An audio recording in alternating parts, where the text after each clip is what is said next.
my great pleasure to welcome all of you to the 20th Jeju Forum for Peace and Prosperity once again. Now, let me just, in order to access the global polycrisis and address the multi-layered challenges that the global community faces, this year's World Leaders Session will provide a platform for world leaders to share their wisdom and inspiration. Now, let me introduce the chairperson of this session.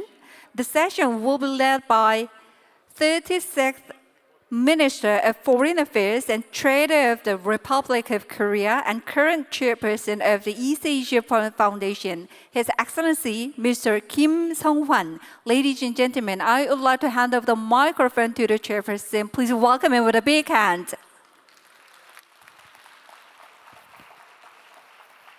Good morning, distinguished guests, ladies and gentlemen.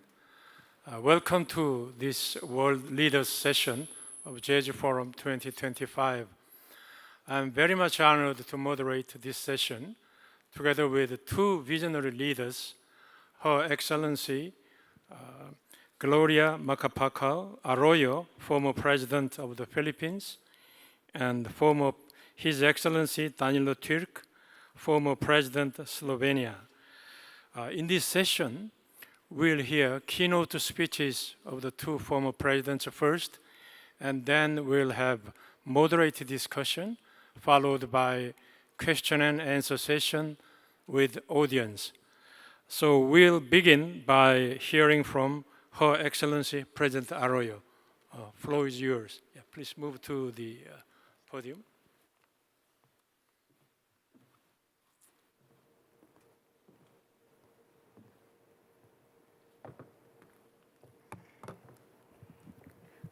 Former Foreign Minister Kim, former President Turk, ladies and gentlemen, here in Jeju, good morning to all of you. This is a session on innovation, which usually means technological innovation. But first, I will say something about policy innovation for peace and prosperity. Let me explain why. When President Trump was inaugurated, he declared, and I quote, "My proudest legacy will be that of a peacemaker and unifier." Instead, after his first 100 days, I encountered a picture worth 1,000 words. The April 26 cover of The Economist magazine depicting a wounded American eagle and the caption, "Only 1,361 days to go." Last March, U.S. Vice President J.D. Vance told the American Dynamism Summit, and I quote, "If you can make a product more cheaply, it's far too easy to do that rather than to innovate." His point seems to be that 40 years after relying on globalization, where, in his words, the poor countries made the simpler things using cheap labor, America now needs tariffs in order to, again, in his words, protect our jobs and our industries from other countries. I hope that reason will prevail. Last May 8, President Trump reached a trade deal with the UK, but I'm still not so optimistic and will remain that way until a number of definite trade deals have actually been reached. I realize now more than ever that we need to consciously promote peace and shared prosperity. In 1989, both Europe and Asia saw monumental events that offered a way out of the Cold War. In Europe, the Berlin Wall collapsed. In Asia, Vietnam ended its decade-old occupation of Cambodia. The Cold War looked like it would end if they innovated by winding down decades-old fears and frictions and building regional harmony. ASEAN innovated, NATO did not. NATO continued its adversarial thinking and expanded geographically closer and closer to Russia, despite the 1990 assurance of America about, and I quote, not 1 inch eastward. By contrast, ASEAN accepted its feared adversary Vietnam as a member, the first among the Indo-Chinese socialist countries to join. Ideological rivalry wound down in Southeast Asia. Europe remained divided into armed blocs, with war erupting in 2014 and 2022. Now, from political innovation, we go to the traditional notion of innovation as technological advancement. I propose 3 areas to prioritize. First, dissemination of innovation to the disadvantaged. Second, innovation to manage danger. And third, innovation for discourse among nations and sectors. The first area is about sharing the light of innovation with the disadvantaged. One fundamental social problem that we face in the world is the growing gap between the rich and the poor.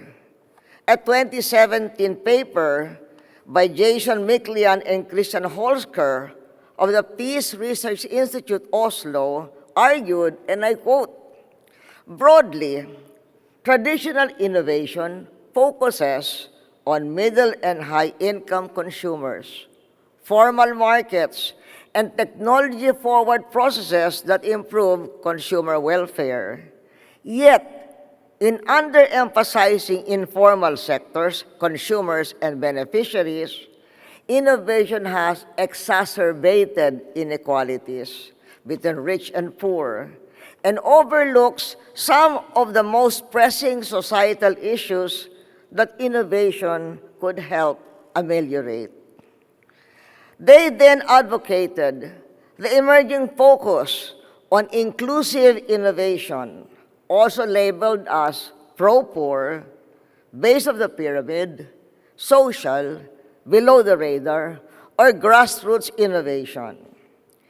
Meaning, I suppose, rather than rockets to Mars, nuclear weapons, and weight loss pills, R&D should devise solutions for disaster risk reduction, response, and recovery, food production hampered by global warming, prevention and cure of killer diseases prevalent in poor nations, cost-effective medical procedures, and ICT technology acceptable and affordable for low-income nations and sectors. A second priority innovation area involves risk and crisis management systems for dangers like climate change and pandemics. Technology for prevention, early warning, and rapid coordinated global response and recovery protects prosperity from the ravages of disastrous events and also promotes peace by increasing collaboration and reducing recrimination. COVID-19 caused a worldwide economic slowdown because despite the 2003 SARS, the 2014 MERS, the avian flu, and the swine flu, only a tiny fraction of public health aid went to epidemic prevention and response. No wonder when COVID struck, there were global shortages of even basic personal protection gear. Worse, because vaccine development was in the grip of a handful of industrial nations, poor nations were denied vaccines, while rich nations got the first crack at the injections. A third priority is innovation to promote discourse among nations and sectors. Let's talk before we shoot.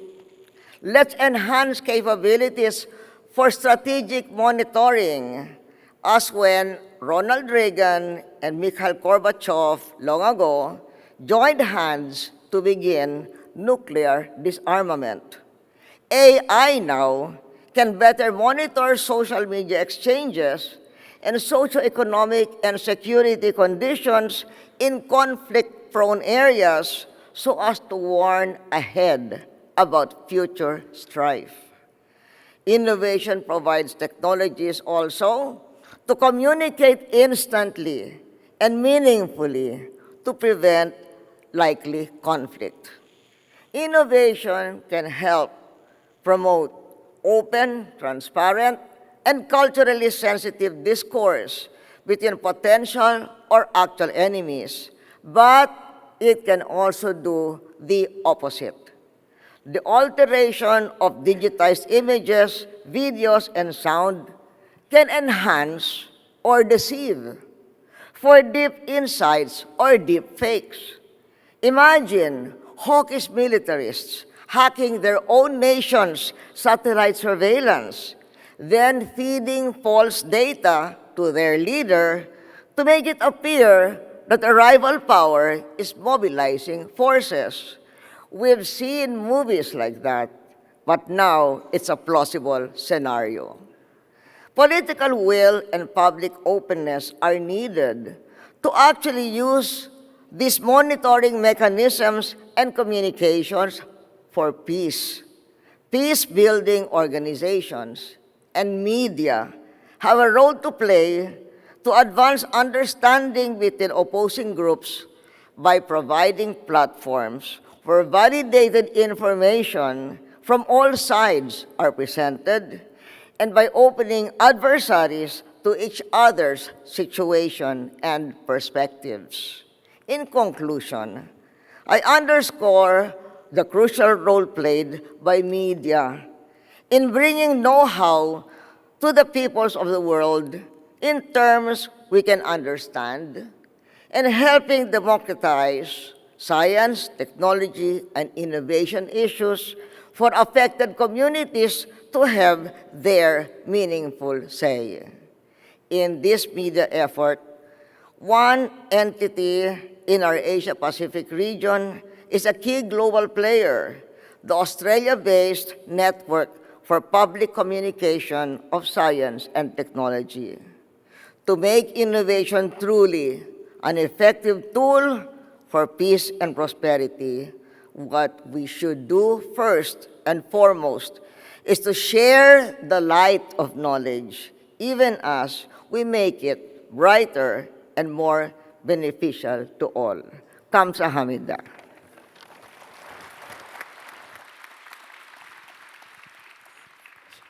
Thank you, Excellency. President Arroyo just presented a wide-ranging view on innovation, not only as a matter of technology, but also as a tool for peace building, inclusive development, and global discourse. By framing innovation as both a policy tool and a social equalizer, she gave us food for thought on whose interests innovation serve and how we can redirect its power toward collective human advancement. Madam President, thank you for your insightful remarks. Now we'll hear from President Turk. Floor is yours, Excellency.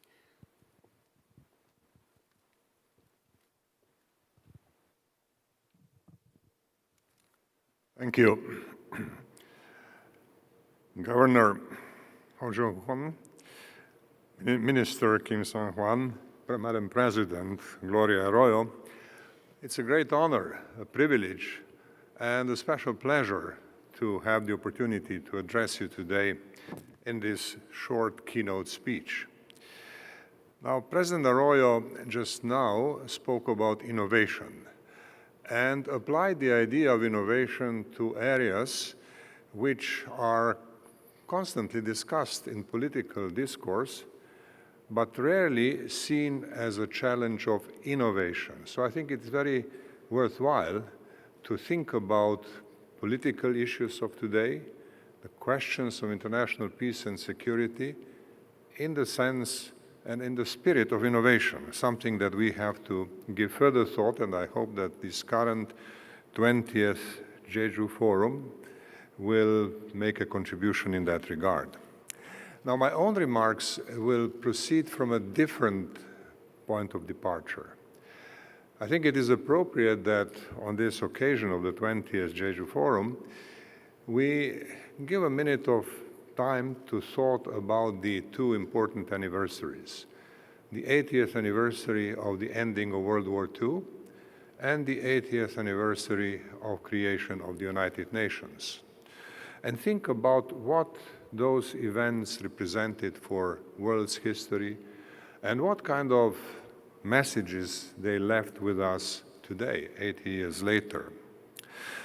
Now, the ending of World War II was, in a certain sense, an end of history. This was the most tragic, most brutal war in history of humankind, with the largest number of casualties ever, and it created an energy for a fresh start. And United Nations was such a fresh start, established at the Conference of San Francisco in June 1945, by adopting the Charter of the United Nations, which entered into force in October that year. But we also have to understand that the initiative started much earlier. And it is interesting and remarkable that the first meeting of the United Nations took place on the 1st of January 1942, 3 weeks after the United States of America was attacked. And even then, that early, President Roosevelt, probably the politically savviest president in the entire history of the United States, had the idea of organizing the world after the war on different set of principles. So that's how the movement for United Nations started, on the 1st of January 1942, then of course with the Dumbarton Oaks Conference in Washington again, when the Charter was drafted in 1944, and eventually in San Francisco when the Charter was adopted and later entered into force. And I think that today, 80 years later, it is worth thinking about what that entire historic period meant and how do we have to behave today in order to make a better world. History never ends. There is no such a thing as the end of history. And although there are moments in history where the ending of history looks like reality, this is only an illusion.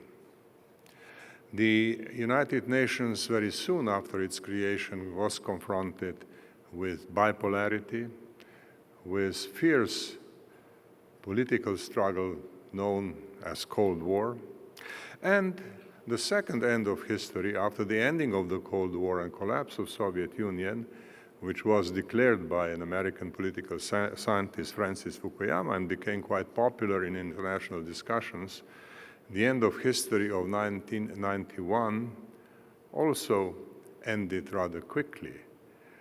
But there was a moment in 1992 when leaders of the world came together at the summit meeting of the United Nations Security Council and agreed that a fresh start is needed. So they asked the Secretary General of the United Nations of that time, Boutros Ghali, to propose an agenda for peace, which is what he did. I was representing Slovenia in the United Nations since 1992 and was involved in discussions on the agenda for peace. And I have seen how quickly the optimism of the second ending of history evaporated. There was not enough energy to make a fresh start. History started to return again. And we have seen this in the armed conflicts of that area, of that era very clearly. Bosnia and Herzegovina was one. And that conflict, for example, was ended not by the United Nations, but by energetic action of the United States of America. And history continued to return with interruptions. Timor-Leste, which became independent, a state in the year 1999-2000, was an example of a successful conclusion of decolonization and subsequent occupation and independence, which led to creation of a successful new state. So there were moments of optimism like that. But the American invasion of Iraq in 2003 was a clear sign of a definitive return of history. And that is the world in which we live today. The history has returned with the whole brutality of great powers' action and great powers' competition. We hear occasionally aspirational phrases such as the need for a protection of what is called a rules-based international order. I am very skeptical, I'm very doubtful about using this kind of terminology. What kind of rules do we mean when we talk about the rules-based order? What is meant by rules-based order? Why don't we talk about international law? Now, international law has relatively clear structure and content. But when one talks about rules-based order, it is not clear which rules, who sets the rules, and how do these rules operate. So I think that the world has to avoid using terminology which has little meaning. And there is a need for search for serious progress.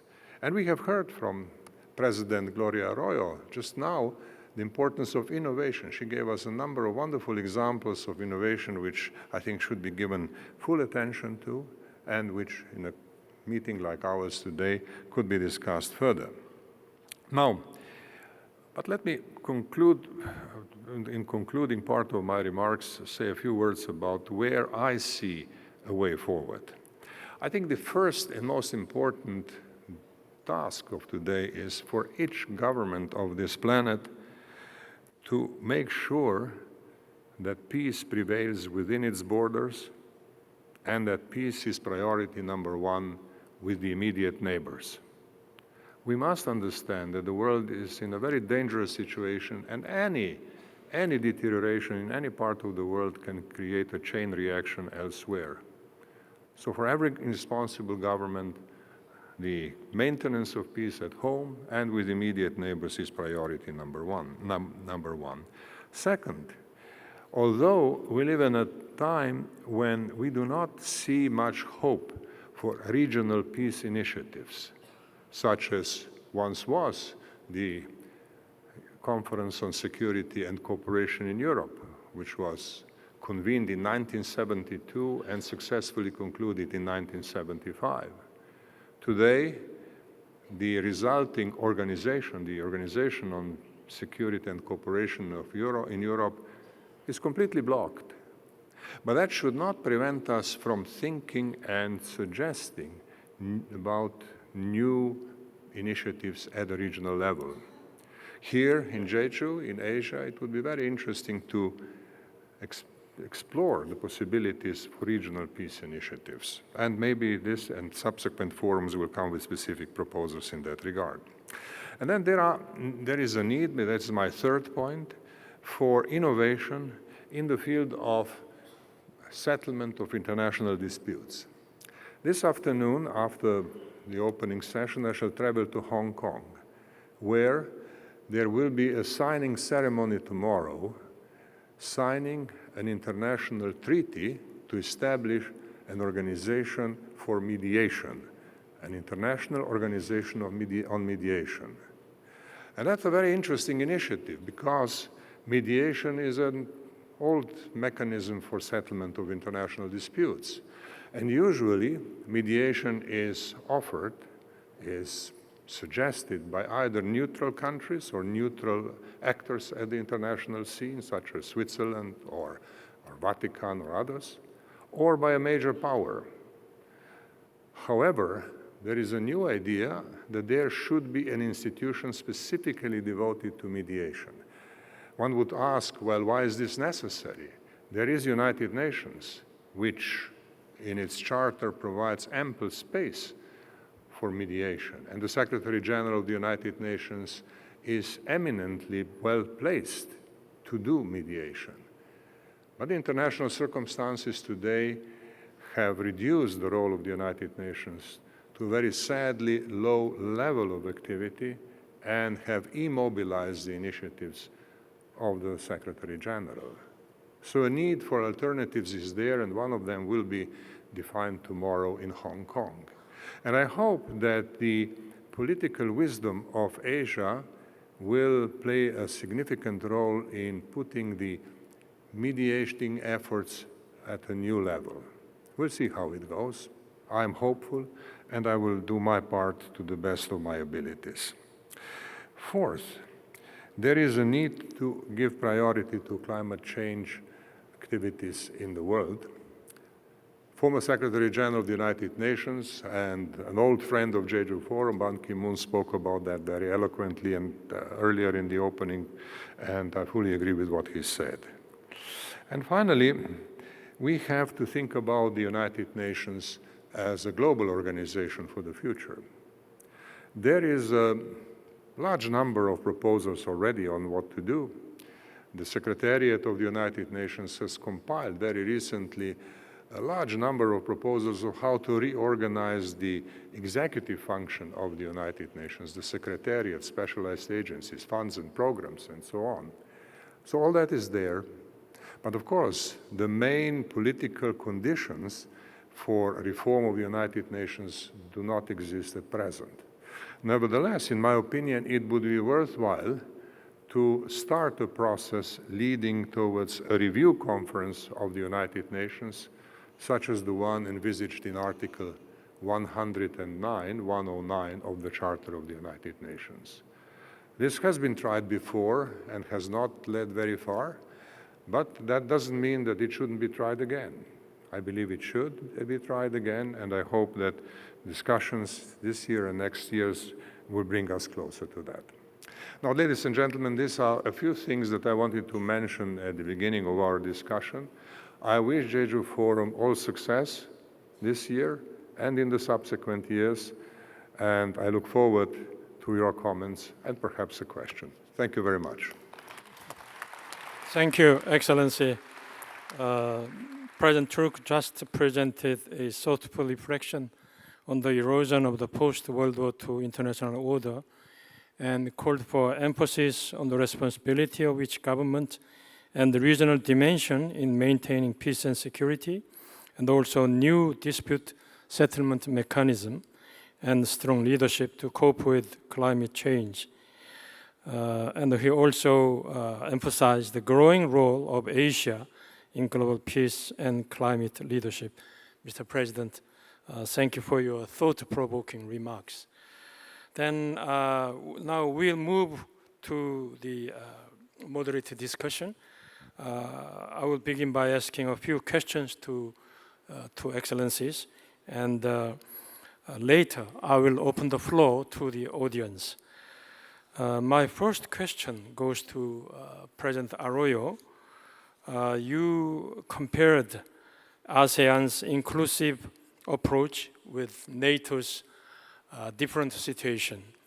So would you elaborate on what lessons global community might draw from ASEAN's approach? Can you share with us? Yes. Oh. Please.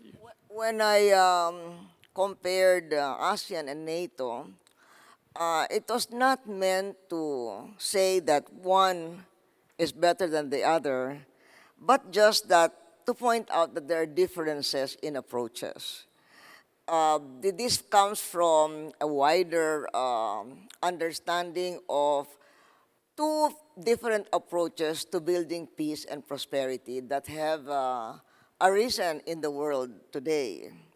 Asia's way has always been the expansion of economic and diplomatic ties while keeping a low profile about territorial disputes. ASEAN is the best example of this approach. ASEAN was formed in 1967. And the resolve of ASEAN was to build unity and settle issues in peace.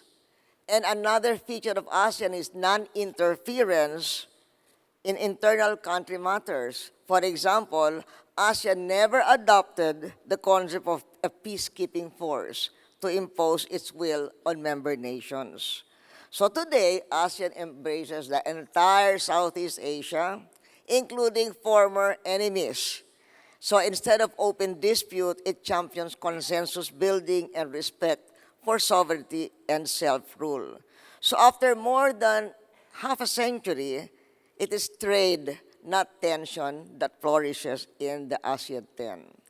In the West, the prevailing way of thinking has been the thinking of the balance of power, which started way back in the Napoleonic times. Well, that has led to very, very large militarization of different forces. So there are two different approaches. I'm not saying one is better than the other, but really, indeed, history has brought out two different kinds of approaches to building peace and prosperity. Thank you. Well, just let me turn to then President Turk. You noted that history has returned in the form of greater power dominance. And also in relation with that, you questioned the effectiveness of the current UN system. And also former Secretary General Ban Ki-moon, in his remarks in the morning, he also mentioned about UN reform. So do you believe that there is still some room for revitalizing UN system meaningfully? And if we do UN reform, what is your idea? How to do that? What's the starting point for that? Well, let me first say that what President Arroyo just told us about these different approaches to peace, one which is not based on balance of power and the resulting dynamic of power, this is something that one has to really think about very deeply. I have been working for the United Nations in my life and have compared different parts of the world. And of course, the ASEAN way has always been, I believe, the most promising. Of course, it doesn't produce immediate results, but it has produced a process and a development which has remarkably transformed the entire region. And I think that one has to learn from that example and see how best that could be applied elsewhere. Now, in Europe, for example, we have had in the OSCE a similar philosophy enshrined in the OSCE, in the Organization on Security and Cooperation in Europe, but only as a complement, only as an addition to balance of power. And now balance of power mentality is prevailing, and that is actually quite tragic because it creates additional problems, it creates tension, it creates a challenge to peace in Europe. Europe used to be stable and peaceful, now it is not. And so I think one has really to study the positive examples, even if they don't produce results right away. That applies to the United Nations as well. The United Nations has developed over time into a very large and very diversified system. And that system is here to stay. Nothing is going to dismantle it. It's not going to happen. It's irreversible. Now, the question is not how to replace it with something better. And nobody's proposing that. The question is how to organize a process that would change the system for better. I know that the Secretary General is trying to do that at the level of secretariats, and that creates a lot of discussion within the organization. But the main problem is placed before the major powers of our time. They have to figure out what do they really want to do with the United Nations. They are the ones who have taken key decisions at the conference in Yalta. Again, 80 years ago, in February 1945. So they remain responsible for the future of the United Nations. We don't see that responsibility being taken seriously. And I think that one of the tasks for forums like this one is simply to remind the key players or the major powers, look, you are the most responsible. Without your creative, innovative, and above all responsible behavior, we are not going to be able to reorganize the international system for the benefit of everybody. Yeah, thank you. It seems to me that even the great powers, if they violate the rules and regulations of the international community, they should have a kind of penalty as well. But the reality is different.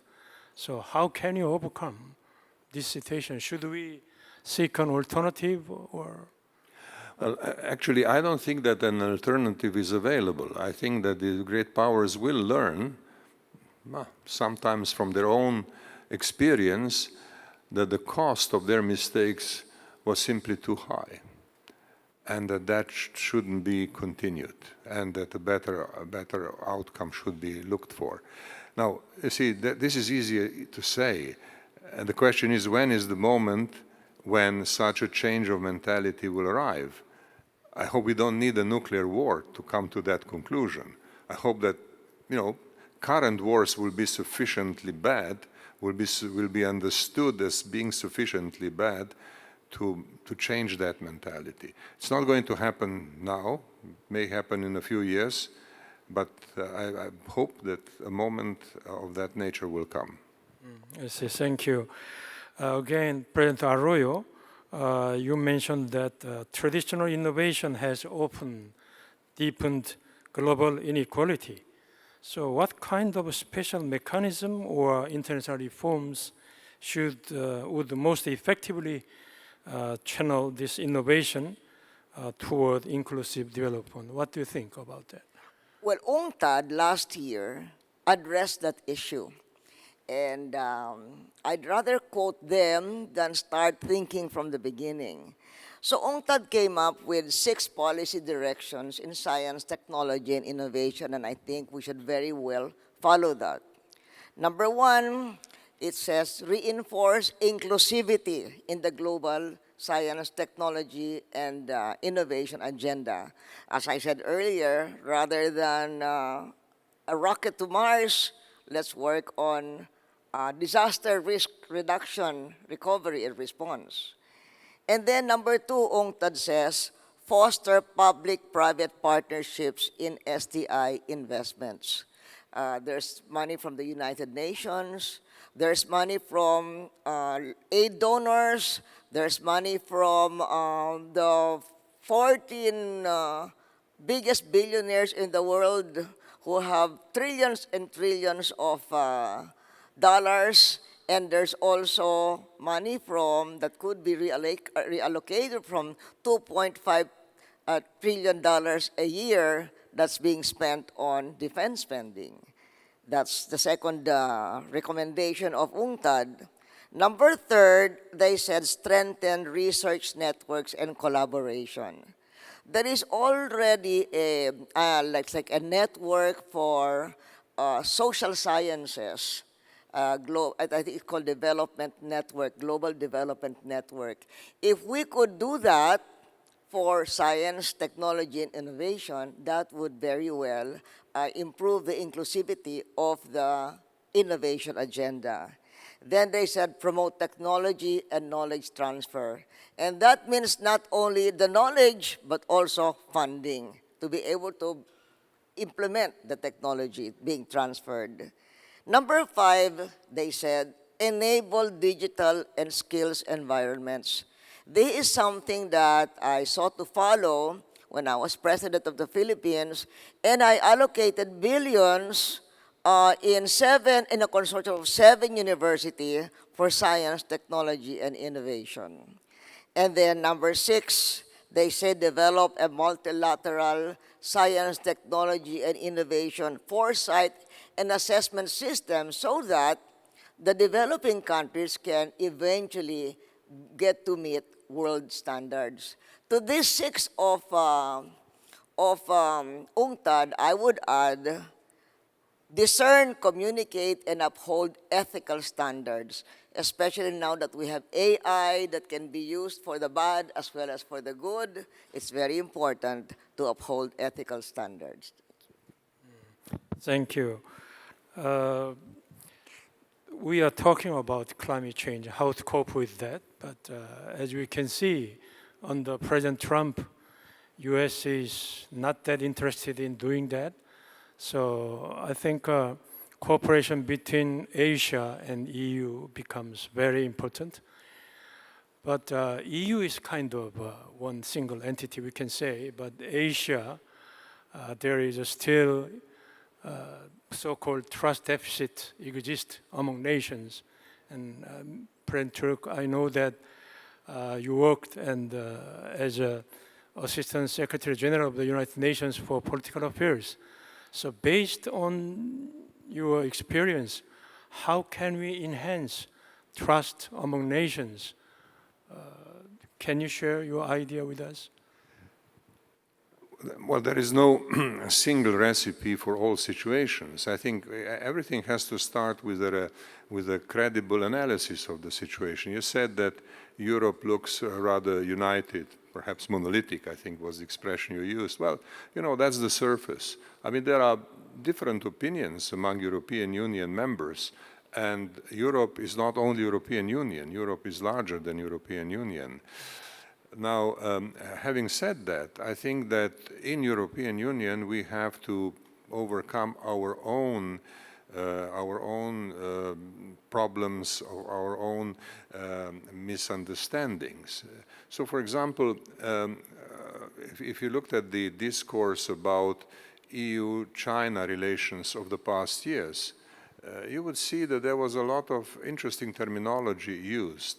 There was a terminology of talking about China as a strategic rival.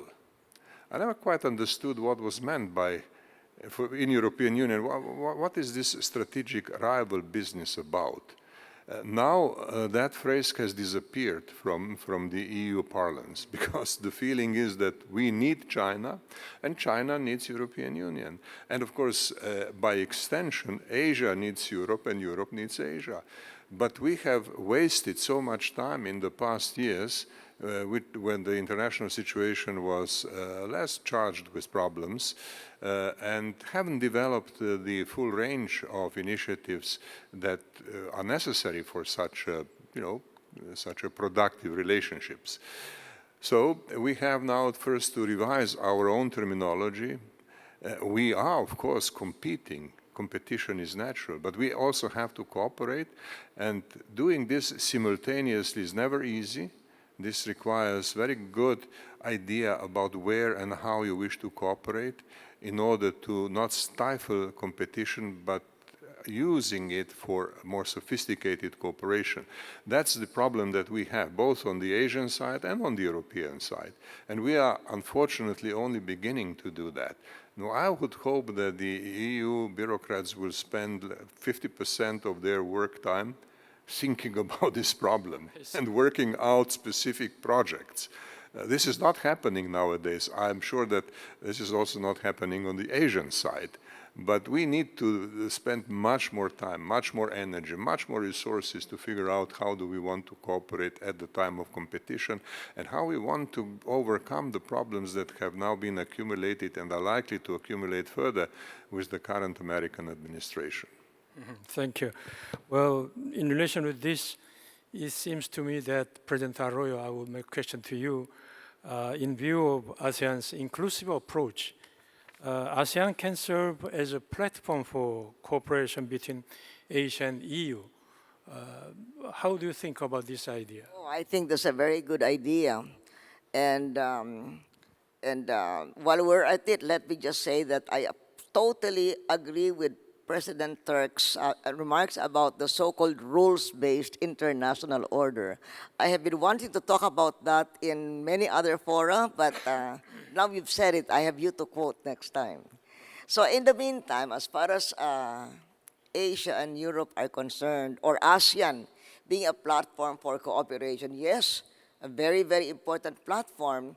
We have the ASEM Summit ASEAN European meeting. And also, when we're talking about climate change, for instance, there have been a lot of initiatives between ASEAN and EU on climate change. In 2018, there was the EU-ASEAN Partnership on the Circular Economy. In 2019, the Philippines was the coordinating country when ASEAN and EU launched a high-level dialogue on environment and climate change, and they have been addressing best practices and lessons learned since then. Then there is the ASEAN Green Team Europe initiative launched in 2021. Here, Europe shares development assistance with ASEAN countries on matters that address the issues of climate change and environment. So there is good cooperation between ASEAN and EU on climate change, and I'm sure that that cooperation can be in many, many other areas as well for peace and prosperity. Yeah, thank you. Now I will open the floor to the audience. If you have questions, please raise your hand. I want to give, this gentleman, yes. Please identify yourself and identify to whom you are making question. Hello, I'm a Japanese entrepreneur. My name is Dr. Semoto, a founder of one of the largest enterprise, about $100 billion, KDDI. I have a question, especially to Your Excellency, President Loyola. When we have a new leader, Mr. Trump, in the US, it looks to me all Japanese and many our friendly countries are somewhat very hesitant how to cope with Mr. Trump, because he doesn't believe in any UN, he doesn't believe in any kind of conventional negotiations. He's a deal maker. And many Asians are somewhat negative opinion toward the policy and tactics of Mr. Trump. And my question is, there are lots of pros and cons of his policy, and many Japanese considers his policy is almost 99% negative. But I myself has some kind of opinion on positive side. Would you please comment this kind of aspect, especially to Asians? Thank you very much. Thank you, thank you. Yeah, you got it. Well, I did mention earlier that when he was inaugurated, President Trump said that his legacy that he wanted was to be that of a peacemaker and unifier. But what we have seen so far is a trade wars. But and you have said that President Trump is a deal maker. President Trump is a businessman. I suppose that's why he is a deal maker.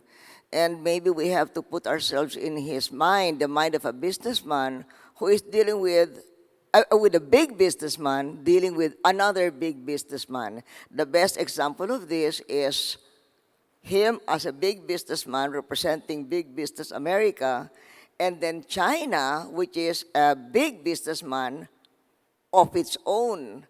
And so we have seen so far that when the other side has an appropriate response, then Trump returns with an appropriate response. I guess that's how big businessmen see the person on the other side. And he's the most powerful man in the world. So I said earlier in my statement that let us hope that reason will prevail, because big businessmen at the end of the day also count on reason. And let us hope that there will be more definitive trade agreements such as what America has been able to conclude with the UK. Thank you. Is there any more questions? Yeah, over there.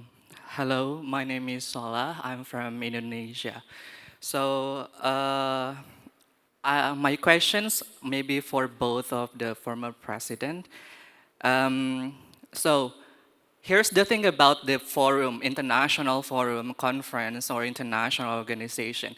We made sort of a declaration, cooperation, and so on and so forth. And then the member countries should implement the agenda of the cooperation itself. But I think some of countries failed to implement the international cooperation itself in their country, especially on integrating the international corporations to the national level or to the local level. So my question would be, is there a monitoring system for the UN or maybe for the forum itself, especially to monitor the countries on implementing the international corporations? I think because the declaration or maybe the corporation should be followed by the monitoring for the international level so that it will be more efficient and effective. Thank you. I think Turk, you will address. Yeah, well, let me try to give part of the answer. You see, I think that the monitoring depends on the type of agreement that exists. There are different agreements requiring different types of monitoring. There is no single system that would deal with all aspects of international cooperation. What I would like to give you as an example, which I believe is really quite topical nowadays, is the World Trade Organization, not the United Nations. The United Nations is very complex. We could discuss this for hours. But in the World Trade Organization, we have, among other things, a system of settlement of trade disputes. And that's a system that should help to remedy the issues that result from trading practices which are considered to be in opposition, in discord with the rules of international trade. Now that system has been blocked by the United States by not appointing the judges or the judge of the appellate body of that system for settlement of disputes. As a result, member states of World Trade Organization are having a quiet, discrete conversation right now to establish an alternative mechanism on the basis of voluntary participation of those members of World Trade Organizations who are willing to submit their disputes to a body that has to be established in the near future. The interesting aspect of that initiative is that, first of all, it's very discreet, it's not broadly discussed in the media, and secondly, that it, as an initiative, is already affecting trade practices. It, of course, doesn't affect President Trump. I mean, he's going into this world with an enormous amount of destructive energy, really, in my opinion. But thus, the process within World Trade Organization is improving the trust and cooperation among members of that system. Is that monitoring? In a way it is, but it is tailored to the needs of that particular area, trading in goods. And of course, one could talk about other forms, other types of international cooperation and monitoring in those other areas, and each of them has experience, and all of them can be brought together into a coherent system. Now, the political conditions for that do not exist now, but that's not going to last forever. History never ends. Thank you. We'll take one more question from the audience. I think on the far away, there are some our future leaders. So somebody who raised a hand there, over there. Yeah, among our youth. No, over backside. Yeah.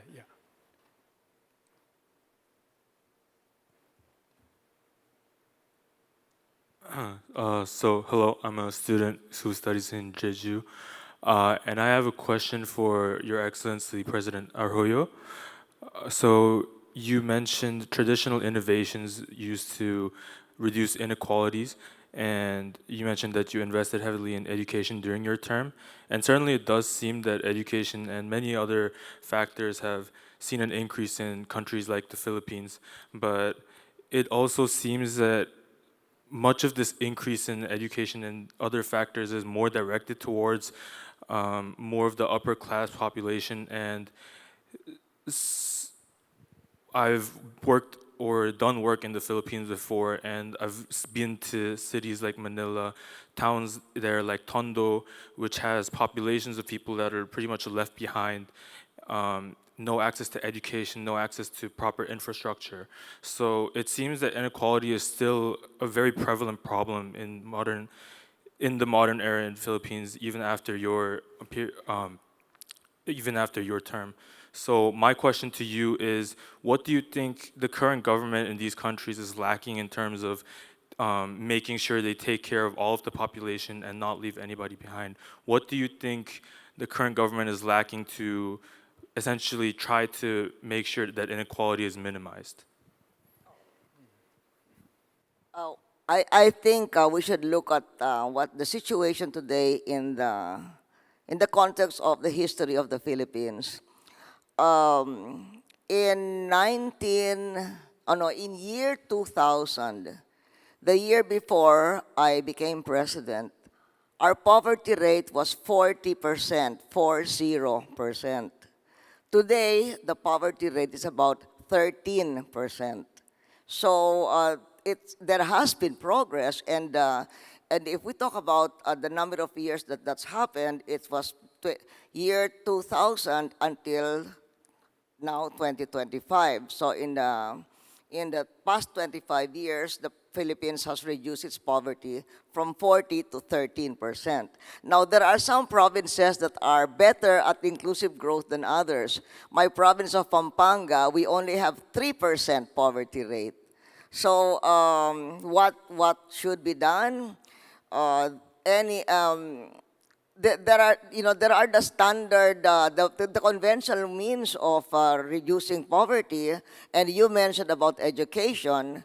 When I was talking about the billions I put into science and technology engineering that in the consortium, that was to build scientific know-how that's in the upper levels, because we are discussing here education, innovation. But for education, actually in the Philippines, we have free public education. We have free public education in grade school, in high school, and just a few years ago, we enacted a law on free public education in college. So you are right, education is one of the means to conquering poverty, and the Philippines shares the experience of many other countries. We started from a poverty rate, at least in this millennium, of 40%, 40% poverty. So we've moved forward. And if I talk about my province of Pampanga, where we are 3% poverty rate, maybe if I just share the priorities of my province, which may have been one reason why our poverty rate is much lower than the national average, our provincial government emphasizes health. So if a people are healthy, then they can be employed and they can work, or they can have the energy to go into small businesses, and that's what happened. That has been happening in my province, and now we're even moving beyond. So first we were starting with curing disease. Then we moved backward to preventing disease with primary health care. Now we're going back to preventing disease coming from the environment. So we're working on our water system.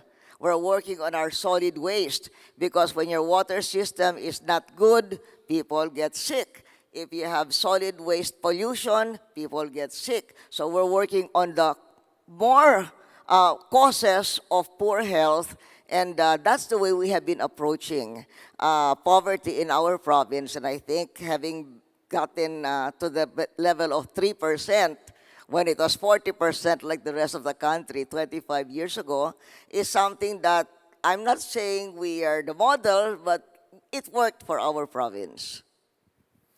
Thank you.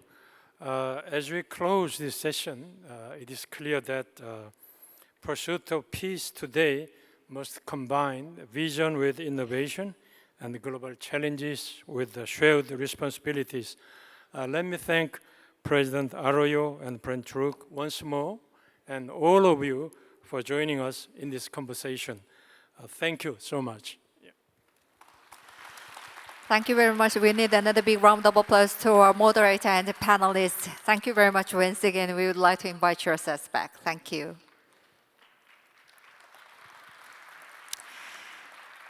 Yes, World Leaders session joined by our global leaders was such a meaningful and precious time for us to ponder on our roles for global peace.